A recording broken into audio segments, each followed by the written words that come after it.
I was in school. I came right out of school into the Marine Corps.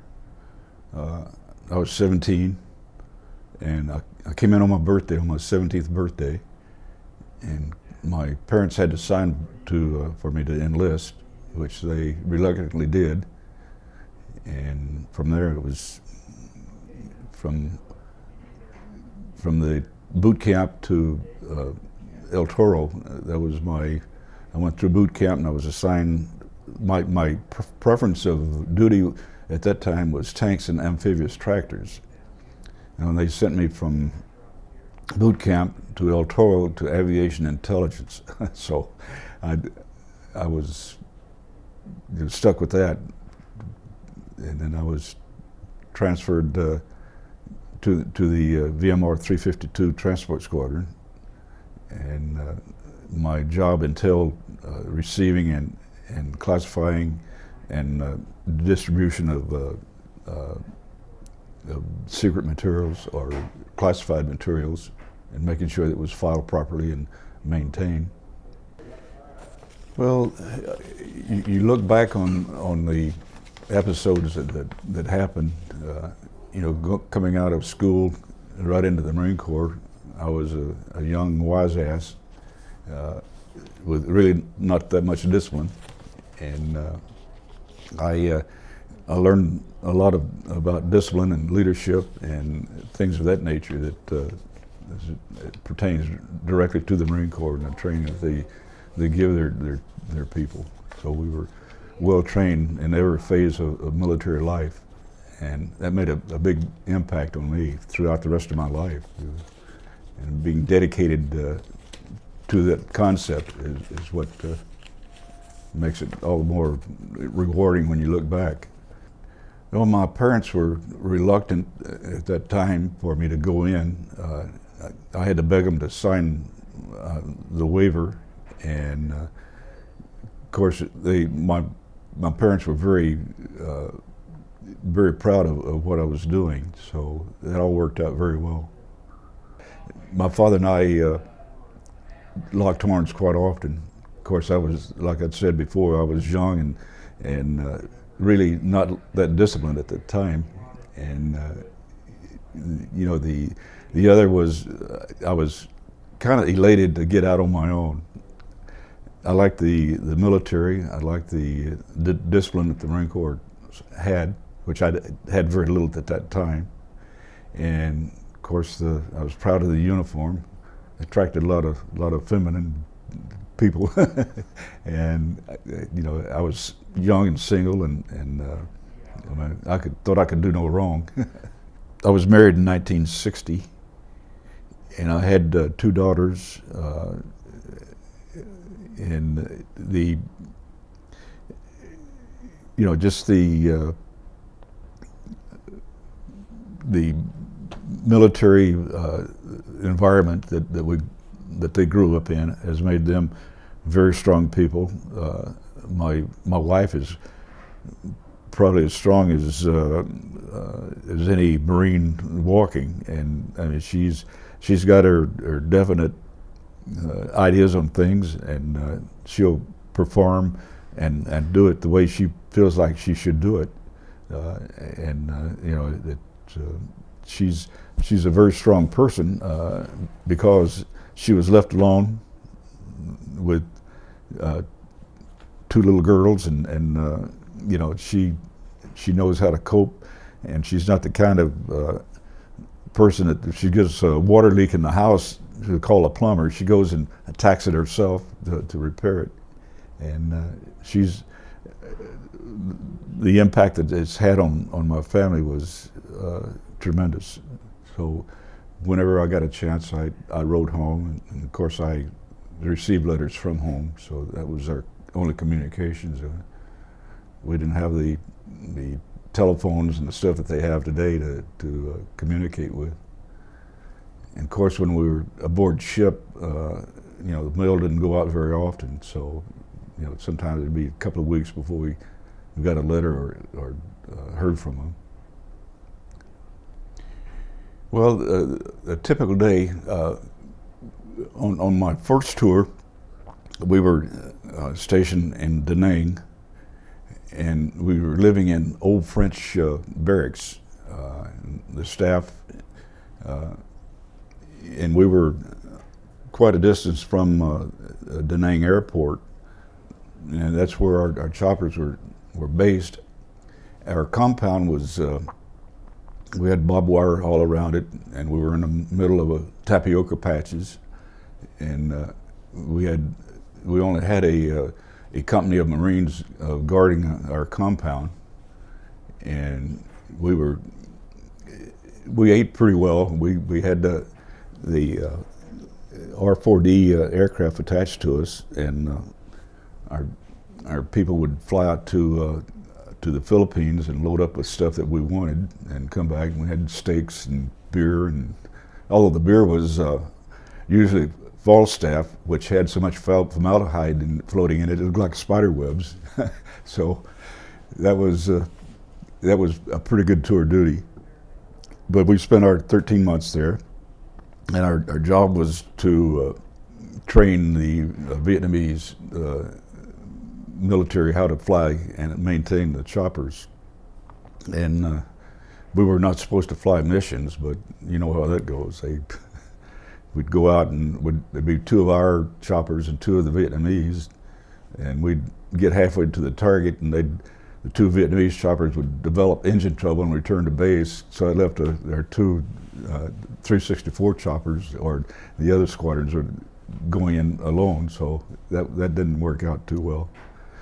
But we did train a lot of them, and they were pretty. Most on the whole, they were pretty good troopers. But you know, they had the old proverbial 10% that were really not with the program.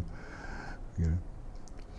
When we went ashore at Chulai, we were living in tents on the side of a hill, and the rains came, and during the rainy season, the water would be floating down through your tent, washing your shoes away, you know, things of that nature.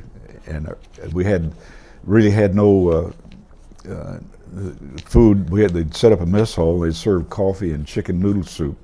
That was their hot meals. But the colonel of the group said, you know, within minutes after they landed, they were given hot meals, and that was our meal: coffee and chicken noodle soup.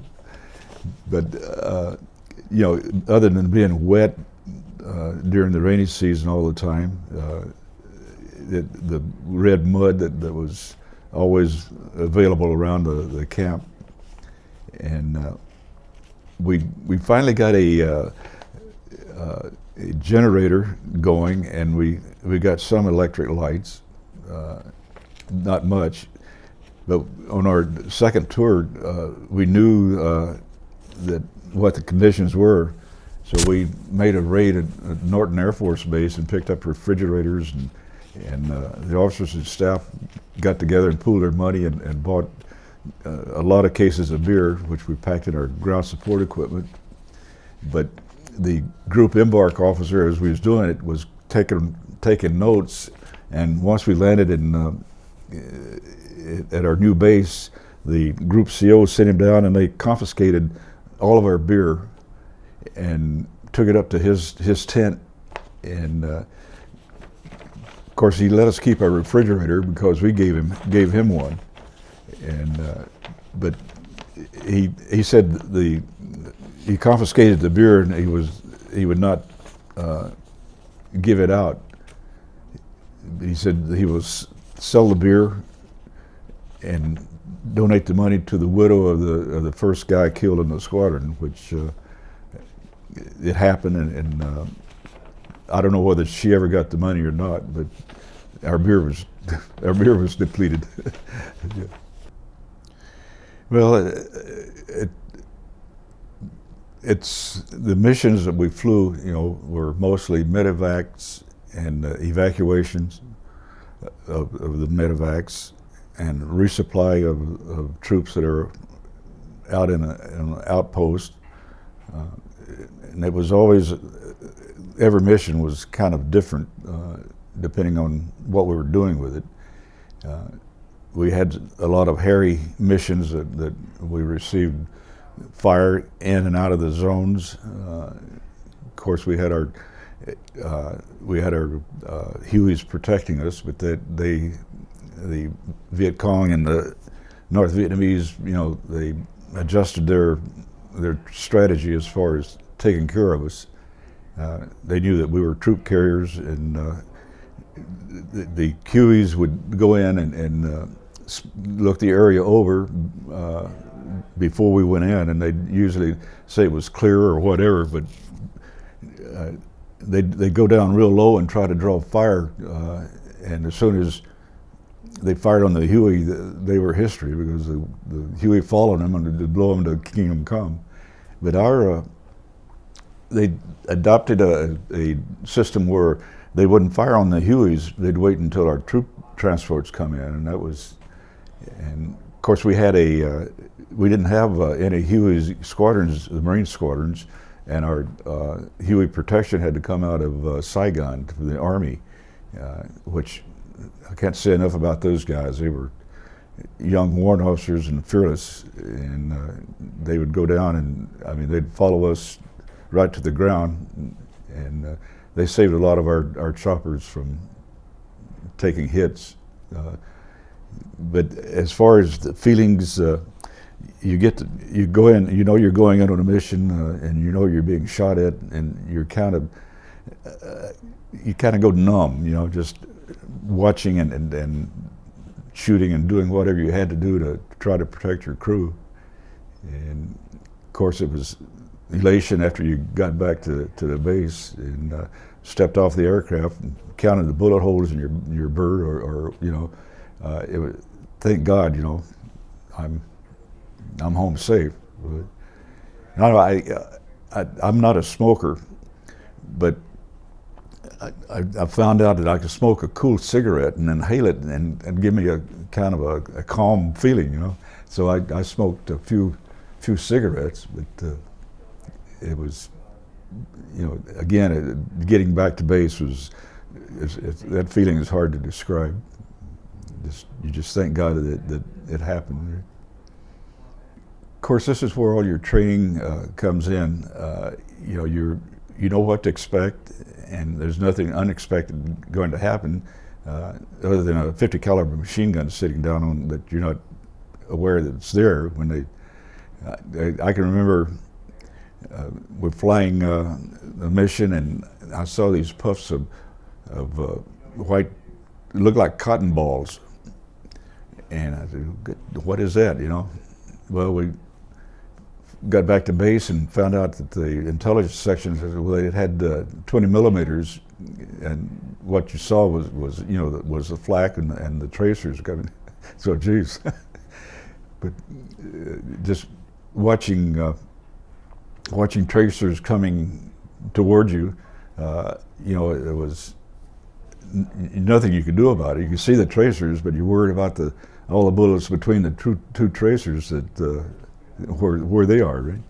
And it just, I don't know, it was hard to comprehend, what, and it was disheartening to see. We were armed with M60 machine guns, and would get into a duel with a 50 caliber, and you can see our tracers falling short, and here comes a 50 caliber tracers whizzing by. So it's it's a bad feeling. Probably the biggest fear was going down in the jungle and having to traipse around through the jungle and dodging Viet Cong and their booby traps and trying to get back to base. That was probably the biggest fear. I know we had a couple of choppers that were ignited in the air and it was burning all the way to the ground, which the crew had no chance. But things like that always enter your mind. When I just hope we don't get on fire. I hope we have a chance to auto rotate or whatever. But I just traipsing around out in the jungle is. I know a friend of mine, Dale Perry. He was in. I think he was in 362. they got shot down, and they was in the 46, and they were upside down or nose first into the trees, and he got the crew out, and he sent a troop up to check on the pilots, and he came back and reported them both dead. So he took the rest of the crew and the troops and led them out to the jungle for 3 days before they were picked up. And of course he got the Silver Star out of it. But it turns out the staff sergeant he sent up to check on the pilots was in error, and one pilot lived, was captured by the Viet Cong and taken to prison, and he survived. Secretary of Defense McNamara, he put his own ideas out there, which was foolhardy. I mean, he didn't listen to military advisors, and it was, I mean, like they took our M1s from our troops and gave them AR-15s, which the first thing happened when they got in the sand on the beach, their weapons jammed, you know, things like that. That really wasn't.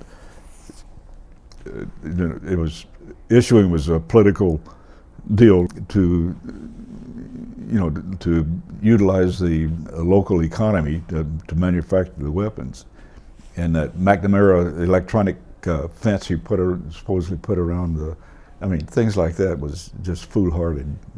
The civilian leadership at that time left a lot to be desired as far as backing us and giving us what we needed to win the war, instead of getting their butts kicked and, you know, fleeing. I just read an interesting article in Space and Air Museum book about the evacuation of Saigon. And although it's an excellent article, it wasn't altogether truthful. They were talking about the helicopter flights coming in and evacuating. They were always talking about the CH-53 and the 46, but the San Diego Marine Corps Air Museum has got the H-34 that took the ambassador out of the compound. So, you know, that they said the 46 lifted him off, but that was not the case. You know, it's really hard to categorize the impact that we had. I think that's because we did not win. You know, if we had won, we could have really elaborated on what our input had been as far as training the Vietnamese. They had a lot of good people, but they had a lot of duds too, and of course their leadership lacked a lot to be desired as far as getting the troops to do what they wanted to do when they wanted. And I think about the only impact that I can see, I mean, we did train a lot of them, and we did save a lot of their lives because of their training. That's about the only impact that I could see that we had, you know. We made everything a joke. I mean, that helped ease the tensions that I can't recall offhand any major event that would make me the happiest. I don't know. It's, you know, that happened 40-something years ago, so my memory is not all that clear anymore. But I'm sure if I had time to sit down and dwell on it and get into the conversation with some of the other Purple Foxes, we could come up with a lot of them.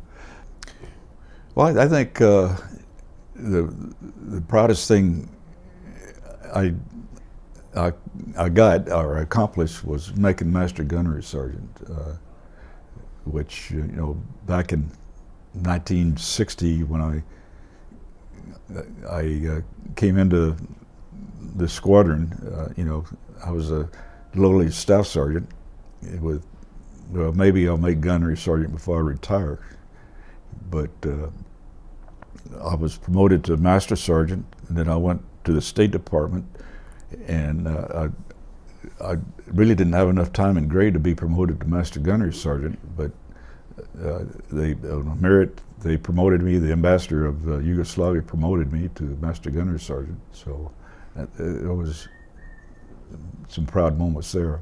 During the Vietnam War, they built up the Marine Corps and they needed officers. So they gave all the staff NCOs a chance to become a second lieutenant, which I declined to do.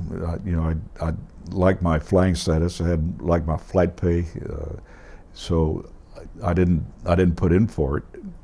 And some of my counterparts did put in, but were promoted to second lieutenants, and they were standing all kinds of duties. And here I was, I didn't stand any duties, but and I still had my flight pay, but I was the assistant commandant in the Marine Corps was a friend of mine. He was the CO of Mag 36, and I was section leader of the VIP section, which we had a couple of special aircraft with painted white on the turtlebacks and with plush seats in them, and we flew back up for the president when he came out, things like that. And that was his pride and joy. And every time he came out to fly, he'd come over and fly with us, and he always flew the VIP aircraft. So we became pretty close. And he was a colonel, full colonel at that time, and then he got promoted. Oh, I might add also that Colonel Anderson was the CO, the group CO, and he tabbed Manning Janelle, who was the first CO of 364, as a major, and he gave him the squadron to form the squadron to go out on atomic testing in out of Hawaii, and we trained for about 4 months, picking up pods that they'd shoot the rocket or the atomic weapon into the air, up into the stratosphere, and it dropped pods and come down through the what do you call it, the atomic maze that was created by the blast, and it dropped into the ocean, and we had to go out and pick them up and bring them back to the ship, which for analysts for the Atomic Energy Commission. And he was the CO then, and he went on to become lieutenant or brigadier general, I guess, as far as he went. But Colonel Anderson went on to become assistant commandant with the 4 stars. And to get back to the story, my wife and I went to Washington D.C. to on a leave and toured D.C. and we went up to the Pentagon and we talked. And Colonel Anderson, or General Anderson at that time, came down and he talked to us. He said he jumped on me for not putting in for the officer program. So I told him why. I'd seen that happen during Korea, where they promoted these guys, and at that time during Korea, I was a corporal, I guess, or maybe a sergeant. But all these guys got promoted, and they went up to major and back. But after the Korean War was over, they busted them all back to their permanent rank. Well, in the meantime, I'd been promoted, and they were working for me when they came back. So, I mean, it wasn't fair, because there was some law that said that you couldn't be promoted in 2 grades at the same time. Like, if you were being promoted as an officer, you couldn't be promoted in your enlisted rank. So that was the. He said, "Well, we took steps so that wouldn't happen." I said, "Well, I didn't know that, And I said, "I probably still would not have put in for the program, because I didn't want to be a second lieutenant." So he said, "Yeah, I understand."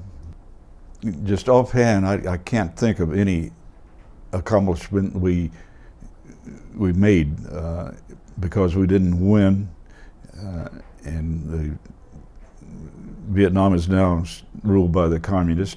So we didn't gain anything, and we lost a lot of good people and a lot of monetary things. So I don't think I don't think that we gained anything, really. Maybe to the detriment of our country. We divided the country in that endeavor. Although we did, military-wise, we did develop some useful tactics that we are using today. So that was probably the only accomplishment we got out of the Vietnam. Well, there's been a lot written and spoken about the way the veterans from Vietnam were treated. And I have to go along with most of what they say. I was never spit on, but I was cursed, and listening to, in uniform, you hear all the comments that were being made, and it seemed to me that America was kind of split up as far as their dedication to their military, and they weren't the patriotic citizens that we always thought about. So that was the difference. Well, the war was not worth the price we paid for it, because we didn't win, and that's the key word, win. If we had won, it would have been worth the price. But to do it halfway and lose 50,000 troops and then pull out and give it basically whatever the communists wanted was not the right thing to do. So I think in retrospect, even if we had to go all the way to Hanoi to accomplish the mission, we should have. The precept that we had going in was, stop the communists from evading or invading all the other areas that border Vietnam. If we could have stopped that, and we should have. And once we commit a military to any battle, we go in to win and not just to pacify the politicians. So that was we didn't gain anything.